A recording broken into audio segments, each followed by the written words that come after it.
great. Well, I just want to say it's been a pleasure working here at the Health Science Library. I have been so impressed with the staff here and the help I've gotten from Elaine and Donna and Terry Ann and Robert and everyone here. It has just been an incredible experience, and I'm very grateful for this opportunity that I have. I'm excited to share this presentation with you all today. So, let's just dive right in. I wanted to start out with a little bit of background so we know what we're talking about when we say the Utah artificial heart. So we'll start in 1967.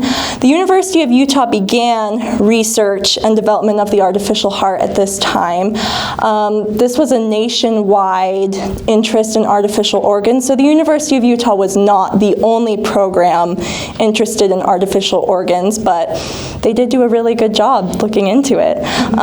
So all of their research and development culminated in 1982 with the first ever artificial heart implant, and that was the surgery of Dr. Barney Clark. I will be talking about that more. But I wanted to take a second to really stress the difference between an implant and a bridge to transplant when we're talking about artificial hearts. So an implant of an artificial heart is when you put the heart in a person and it's meant to stay there permanently. Whereas a bridge to transplant is where you put an artificial heart in until a natural human heart can be found for that person. And then they take the artificial heart out and put the human heart in. So, Barney Clark was the first ever artificial heart implant done here, but bridge to transplant surgeries had been performed in the past with varying degrees of success. So the purpose of this presentation is to discuss the 1982 Barney Clark surgery, but in terms of the impact in the following years. So just as a roadmap, I am first going to briefly tell you about the surgery, and then the people involved, and then I will go over the impact of that event. And it has been my pleasure to do research and to look through a lot of different sources about this event. One of my favorite resources I found is this video. It's called The University of Utah, The Pioneering Continues. And it was made in 1984 by the University of Utah as like an advertising video. So it really stresses what the University of Utah thought was important, what they thought added value to their institution. And a big thing with that was the artificial heart. So I thought we would watch a little clip where they introduce the artificial heart and the research they're doing. So hopefully this works. Let's go full screen. Engineers apply space-age technology to repair and maintenance of the human body. The greatest bioengineering effort in the world is at the University of Utah, site of the first permanent artificial heart implant. This multi-million-dollar enterprise involves hundreds of engineers, physicians, and other personnel working to bring about a new era of medicine, so people who are victims of disease or accidents will lead more normal, productive lives. The university entered the field in 1967, when Dr. Willem Kulp came to head the Institute for Biomedical Engineering and the Division of Artificial Organs.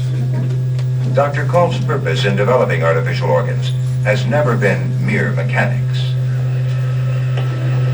In the future, we will be able to replace nearly any body function that you can imagine. For example, the heart, the kidney, the lungs, the pancreas, the liver is a little more complex. But the question that we always ask is, will what we do, give an artificial organ, give treatment, will it restore the patient to a happy existence? And we try to guess whether we can or not. And if we honestly believe that we will restore him to a good quality of life, that he'll be happy, we should do it. But if it's unlikely that we can do that, we should not.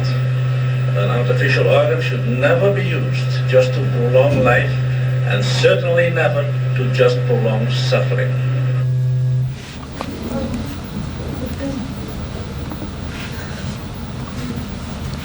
Okay, I love that video. I think it's great. So I'm just briefly going to go over some of the people involved in this surgery. And I want to take a second to stress that there were countless people involved in this project over the span of many, many years. So it's unfortunate that only a few names get credit. I'm going to give some background on the big names in the surgery and in the department. And these are the people whose writings, oral histories, interviews, books I drew on to understand this event. But there were a lot of people who deserve credit that I don't have time to talk about, unfortunately. It really was a team effort that made this incredible event happen. So, the first person you need to know, and you saw him in the video, is Dr. Willem Kulp. Dr. Kulp immigrated from Holland, so that's where he did his medical school and some of his research, and he started the Department of Artificial Organs in 1967. He was the inventor of dialysis using the artificial kidney, and so because of his work with artificial kidneys, artificial hearts, he was dubbed the father of artificial organs. Oops.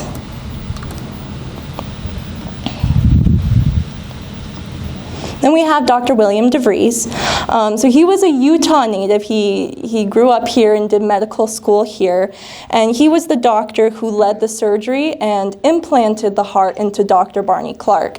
So he was the head of that team and really was very influential in the artificial heart field. Then we have Dr. Robert Jarvik. So the heart that was placed in Dr. Clark is named after him because he was the principal designer for that model, the Jarvik 7. He modified a model that Kulp and other researchers had been working on for many years up to that point. So they called it the Jarvik 7 because he had done those modifications. Then we have Dr. Don Olson. So before they could do a surgery on a human person, they did animal trials. And Dr. Olson was the head veterinarian here, and so he led over 300 of those animal trials. He was very experienced with surgery for the artificial heart. So he was on the team that put the heart into Barney Clark, and actually after Dr. Kulp stepped down as the head of the department, Dr. Olson took over that leadership role. Then we have, of course, Dr. Barney Clark. He was considered a modern-day pioneer. He was a dentist from Oregon. He agreed to do the surgery because he was dying from end-stage cardiomyopathy. But by all accounts, he was a very tough, very resilient person who wanted to contribute to medicine and humanity. Then we have Dr. George Pantalos. So he came to the University of Utah in 1983, about 6 months after the surgery, and he was heavily involved in the research that the University of Utah did. He has been so instrumental for me. I've been lucky enough to connect with him and do an oral history interview with him. So he's been highly influential in providing sources and giving us insights into the research that was done here.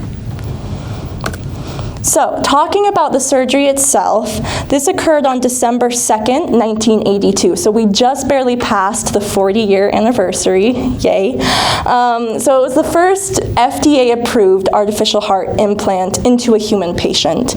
And actually, due to the stormy weather, like we saw last night, the staff here was worried about traveling home and then making it back to the surgery on time. So Dr. DeVries actually had the surgical staff spend the night here at the hospital until Dr. Clark was ready for surgery. And they said that Dr. Clark had to sign just an astronomically long consent form. It was something like 11 pages. So they had him sign it, and then they waited 24 hours and had people come in and try to talk him out of the surgery, and then they made him sign it again, just to make sure that that was really what he wanted to do and that he was certain that he was ready for the surgery. By all accounts, Dr. Clark was very, very sick. According to Dr. DeVries, in an interview he did, he thought that Dr. Clark was dead when they wheeled him in for surgery. So he really was at the end of his life at the time of the artificial heart implant. The surgery, led by Dr. DeVries, began at 11:27 p.m. and continued until approximately 6 a.m. the next day. And after the surgery, Dr. Clark lived for 112 days at the hospital.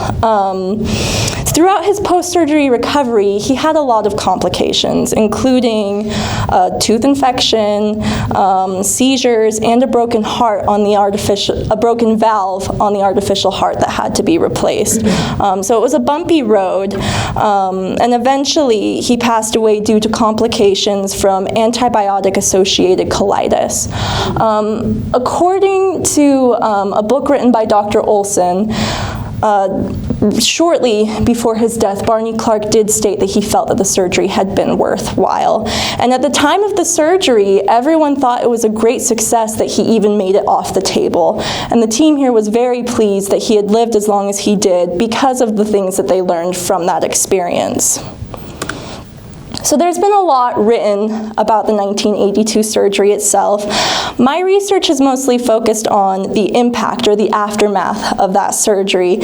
And I really wanted to gauge what the impact of the artificial heart was and answer some research questions, such as what happened after the surgery?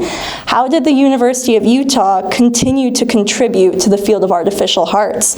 And why doesn't the University of Utah do artificial heart implants anymore? So, in an attempt to answer some of these questions, this presentation will focus on 3 areas: the impact of the artificial heart, the pushback that the team received, and then the research that the team contributed to the field. And I really want to emphasize that the University of Utah was instrumental in the artificial heart's implementation, invention, and evolution. The surgery did not end an era of research, but rather marked a critical moment of progress. And since 1982, surgeons, inventors, and researchers from the University of Utah have overcome setbacks to continue to make crucial contributions to the field. So, we will start with the impact. And I cannot stress enough what a media craze it was when this occurred. On November 30th, 1982, the University of Utah Medical Center sent a memo to its employees informing them about the surgery that was going to take place the following week. And it warned them to expect an influx of media personnel. What they did not expect was over 70 reporters to show up and stay for the entire 112 days that Barney Clark was here. By all accounts, they kind of shepherded the media personnel to the cafeteria, and they never had coffee because the media people would drink all the coffee. But with all of these reporters here, the story was very big in the media. Local newspapers picked it up, such as the Salt Lake Tribune or the Provo Daily Herald. But internationally and nationally, it was a big story. Time magazine ran an article, Life magazine. I think there were even accounts in France, cartoons there, that talked about this event. And with all of this attention, it brought some interesting ethical questions about the media and medicine, such as who owns this story? Is it the hospital? Is it the family? What happens if the family wants to sell this story to the media? And how should medical personnel manage the media, especially when they're trained physicians and not necessarily trained PR people? So, as the team here was evaluating the surgery, it had big implications for their future surgeries. In 1983, the University of Utah hosted a conference here, and a big discussion was the media. And they determined that future patients would be selected according to how well they would be able to handle a media influence. So that's really significant. It means that the media impacted who the team thought they would be able to offer health care to. And there were also plans made for future staff to be trained on how to manage media and not leak stories. So as you can imagine, this really captured the public imagination and dominated conversation. People compared this to landing on the moon or getting close-up images of Saturn's rings. They thought it was the next step in human evolution and a demonstration of the power of human technology. And with that, people asked kind of silly questions sometimes. One of my favorites was that people wondered if replacing the heart with a machine would change a person's ability to love. We see the heart as the center of the soul, where we feel love. And so responding to this, Dr. Kulp, of course, had some pretty good lines. He said, quote, "I don't think the artificial heart will influence the owner's emotions in the least. Emotions, as far as I know, take place in the brain." He then went on to say, tongue-in-cheek, "It's true we may have palpitations, a rapid heartbeat when we are in love, but this is secondary. If the owner of the artificial heart would find it pleasant to have these sensations, he can turn up the rate of the pump." So, and I do want to put this particular debate to rest. Dr. Clark did confirm after his surgery that he very much was still in love with his wife. But people were very interested in this, and it caught the imagination. One great demonstration of that is a mosaic that we actually have here at the University of Utah. It's on display upstairs if you want to check it out. This was a mosaic done by Ed Palabaniscus. So he was a local basketball coach, a local artist, and Dr. DeVries commissioned him to do this mosaic. And I had the opportunity to get a hold of him and ask him about what inspired his art. And he told me he was trying to make the stone come to life and, quote, "freeze the moment of greatness of humanity in time," unquote. So he really wanted that moment to be preserved forever, and he wanted people to remember it. So this event really put the University of Utah on the map. Not to say that the University of Utah was an obscure institution, but it really brought a lot of attention to the institutions and the organizations here. With more attention, of course, comes more criticism, and the University of Utah team certainly faced plenty of pushback. One aspect that they had to deal with was ethical considerations. Both the public and fellow medical personnel questioned if the team was playing God. They wondered if intervening to save such seriously ill persons was wrong. Of course, the team here felt that their duty as physicians and healers was to help people and save lives, but it was still something that was debated extensively. Furthermore, there were implications about patient selection. People questioned, who do you select as a patient? The most sick person or the least sick person? Should these experimental surgeries be for the public good or the good of the patient? If the focus is more on benefiting society, wouldn't it make more sense to choose a healthier patient that might have a greater outcome and you can learn more from their experience? The team here felt that it was ethically correct, the most ethical situation to choose someone who had nothing to lose. So they chose Dr. Clark and other patients because they were very seriously ill and were going to die without such interventions. Dr. Kulp, and we saw, he reiterated this in the video earlier, but Dr. Kulp explained, sorry, let me remove this little X, there we go. Dr. Kulp said, before we apply an artificial organ to any recipient, we should ask ourselves if it will make the life of that recipient more enjoyable. And if it does not restore him to an enjoyable life, then we should not do it. I am not in the least interested in prolonging life if it's not enjoyable. In fact, I think it's a crime to prolong life when it means prolonging suffering. And yet this quote brings up an interesting question. At what point does the quality of life that Dr. Kulp talks about here become paramount? Barney Clark certainly didn't have the highest quality of life living here in the hospital, being hooked up to loud machines, but they kept going with the experiment, and it benefited a lot of people. And yet some people might argue that his quality of life was better than it would have been if he would not have had that surgery. So these are important questions and implications that are still being talked about now in medicine, and we don't have all the answers to.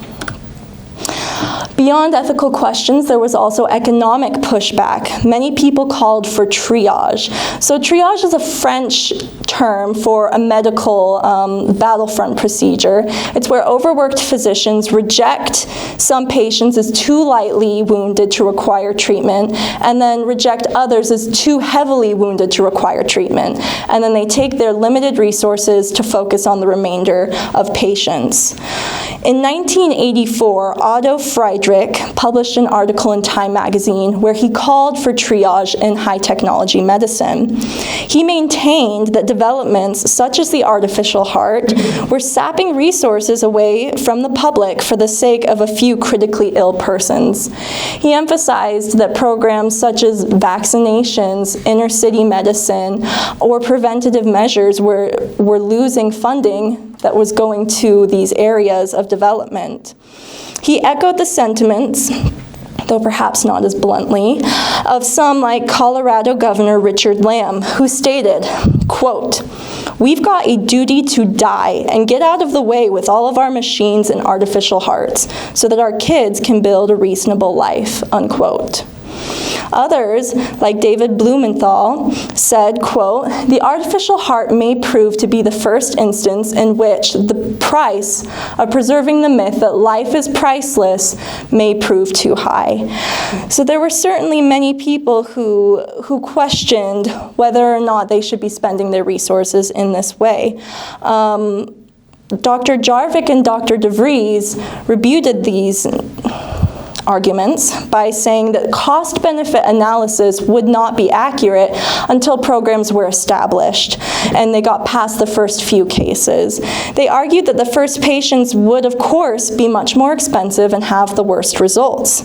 But Dr. DeVries optimistically predicted that with the establishment of artificial heart programs, the cost of implementation would, quote, "be comparable with that of a heart transplant," unquote. They also emphasized that if it's your family member or you of course want every possible resource expended to save the life. Dr. Jarvik insisted that the question should not be whether to proceed, but how to proceed and do so in an ethical and economical way. So they did proceed. And the University of Utah really contributed a lot of important research to the field of artificial organs. And I want to bracket this by saying I am focusing mostly on the years 1983 to 2000. I don't know what the university is currently doing for research. But during this time, according to Dr. Pantalos, there was a sense of a collaborative community. And it was an exciting time for research and development.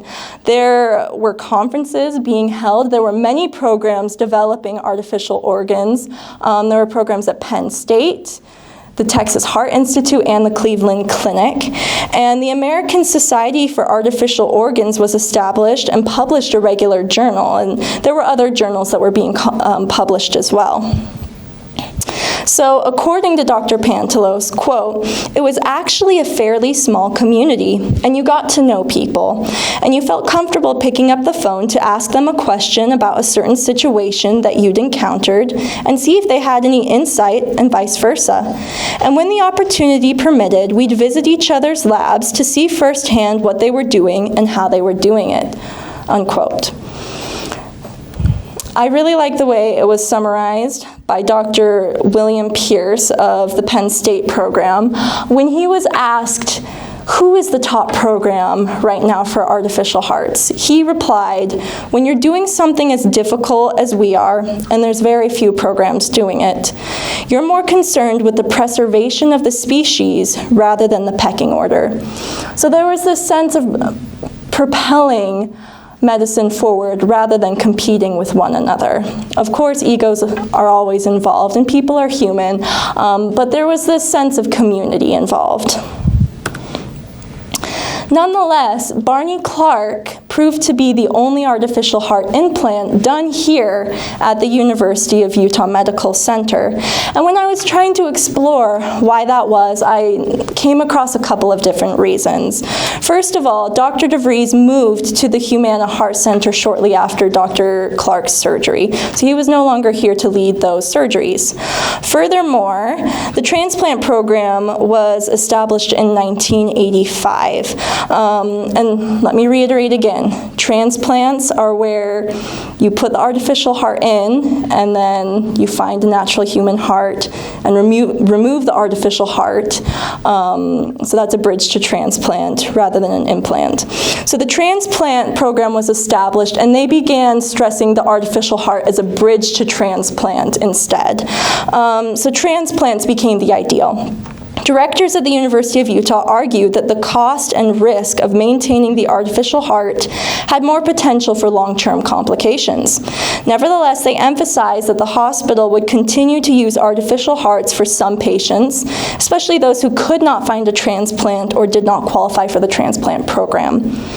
Dr. Pantalos actually shared an experience with me from 1986, where there was a woman who was a transplant candidate at the University of Utah, but she was starting to deteriorate quickly. So they determined that they would do a bridge to transplant to save her life.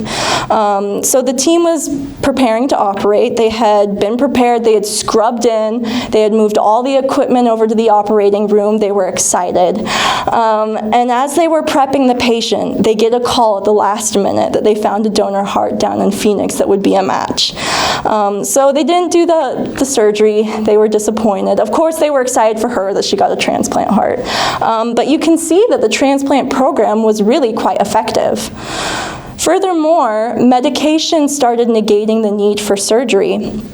At this time, there were two cardiologists here who were, quote, wizards at treating heart failure patients. That was Dr. Jay Mason and Dr. Mike Bristow. And they had access to the latest and greatest investigational heart failure medications. So as a result, they had very few patients who needed to be bridged to transplant. So with all of these factors involved, the University of Utah was dropped as a clinical testing site in 1986.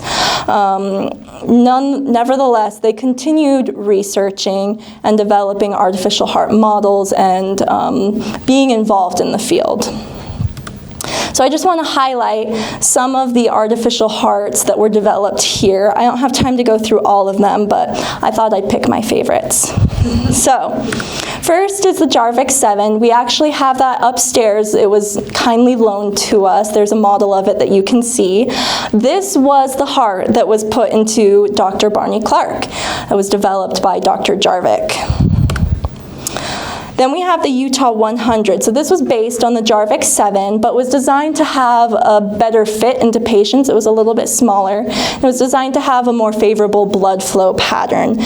This heart never saw the clinical trials. It was never used for that, but it was used with space research.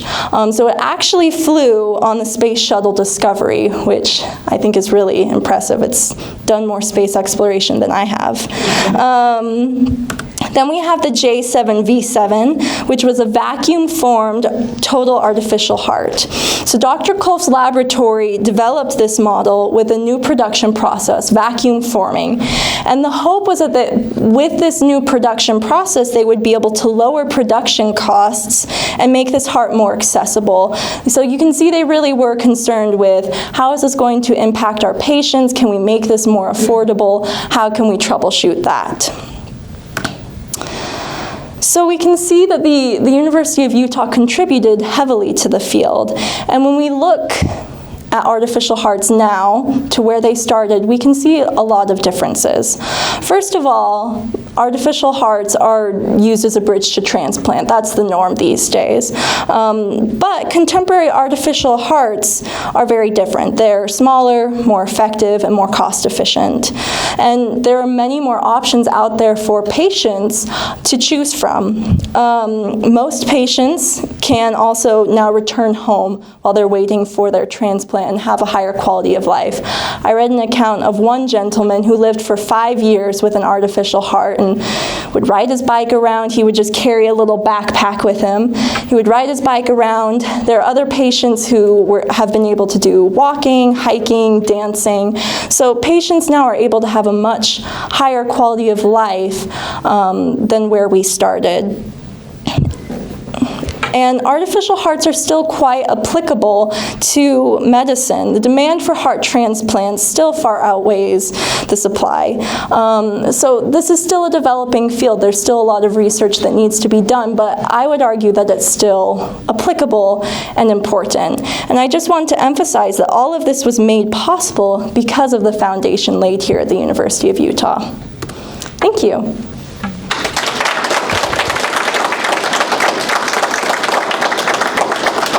So if anyone has any questions, I'll do my best to answer them.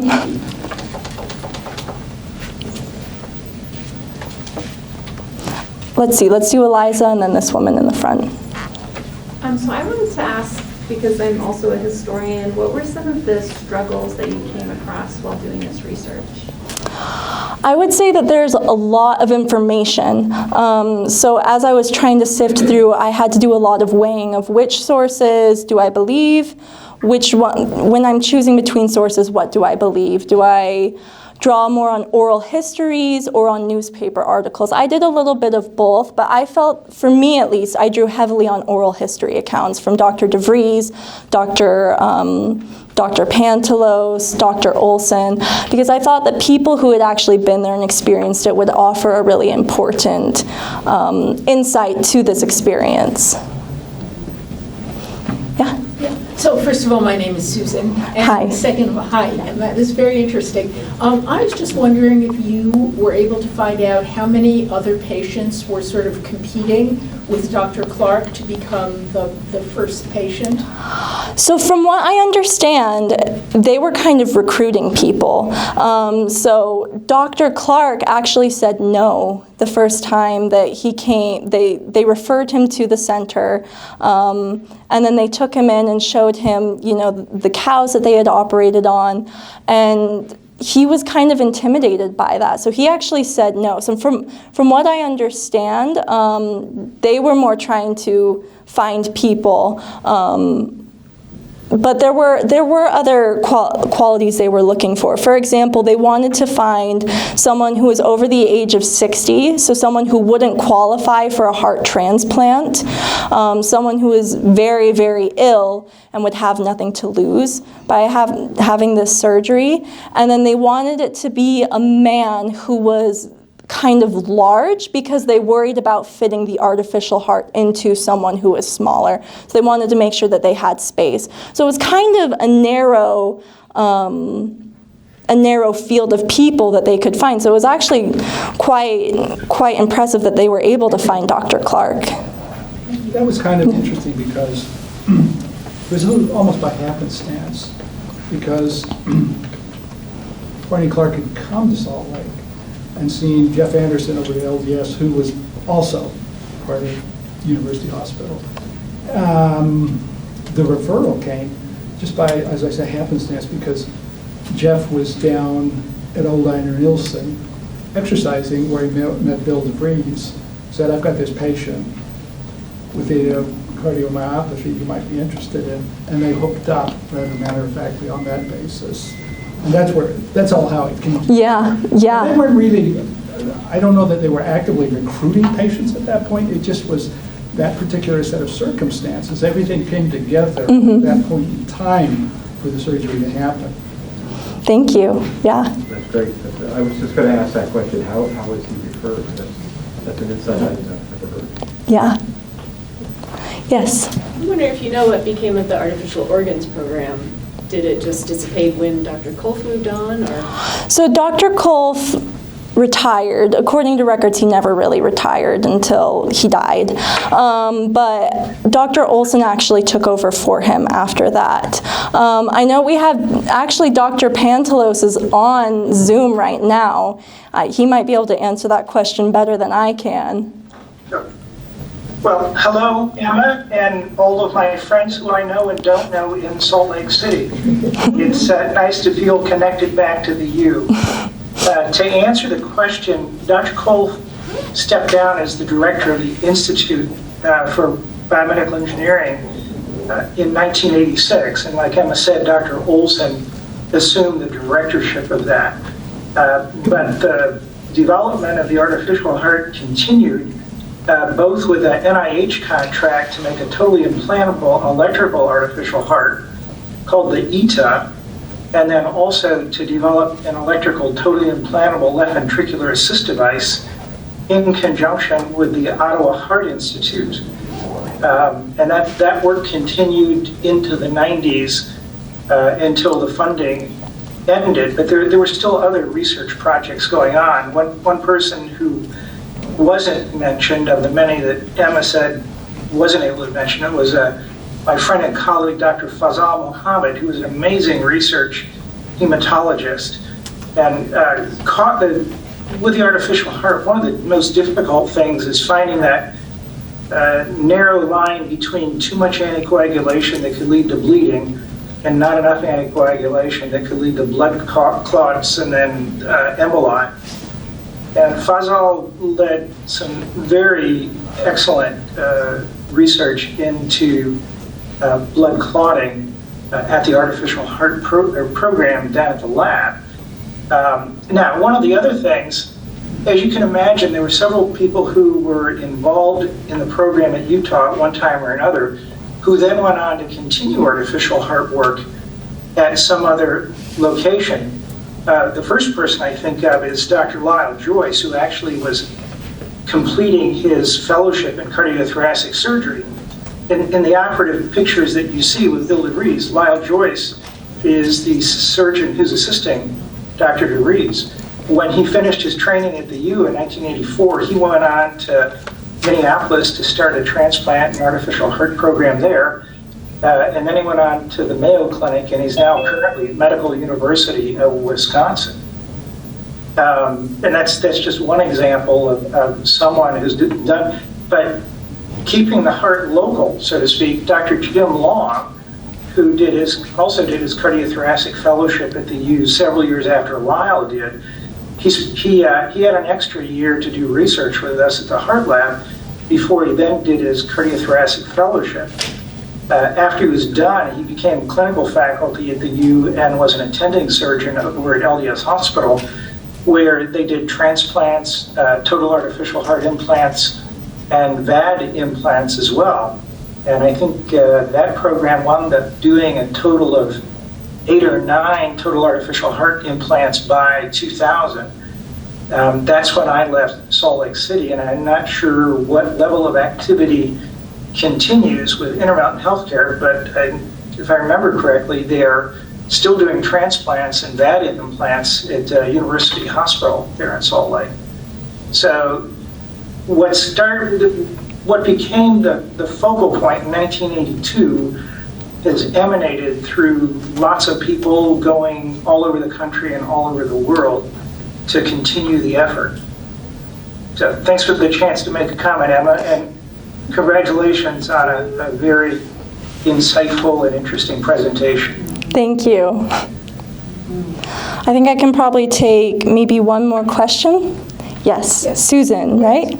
Susan, right. So one of the reasons I came was fast forwarding to the something a little bit more contemporary. I brought you in here a copy, and I'll give this to you after your talk, of a 2021 New Yorker article called Missing a Beat, Why Is It So Hard to Build an Artificial Heart by Joshua Rothman, And I only have the one copy for you, which I'll give you as soon as this is over. But if anybody in the audience is interested, I'd be happy to give you my contact information, and then I can give you more information about it.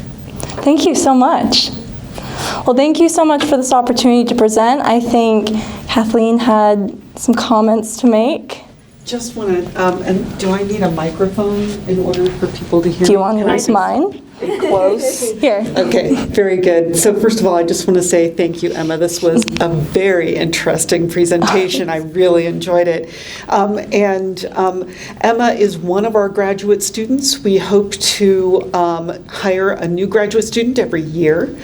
We are doing this in an effort to make our History of Health Sciences collection nationally known and nationally used. We have so many wonderful collections. We need to bring these out to the public so that you all have a sense of history and place here at the University of Utah. So, and our future plans also include visiting faculty scholars. So if you know people who are interested in helping us reach these goals, please send them my way. I would be delighted to talk to them. In the meantime, thank you all for attending here in person, and to all of you who are at a distance, thank you all for coming. There is some food and drink in the back, so please help yourselves and enjoy one another's company. And please join me in thanking Emma one more time. Thank you.